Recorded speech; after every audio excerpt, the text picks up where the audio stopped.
Дорогие друзья, вот начал камин, уже второй день, из бэушного кирпича с расшивочкой.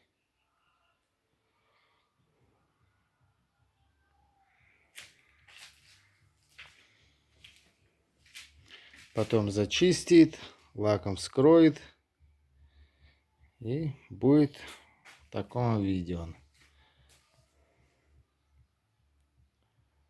Здесь дровничок маленький, и здесь будет топка.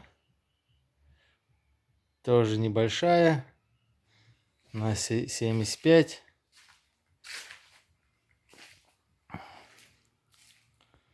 Как-то так все выглядит.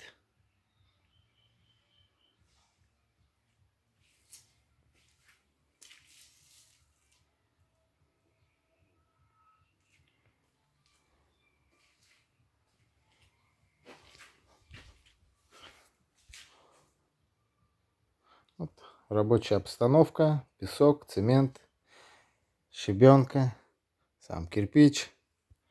Ну, вот так все происходит.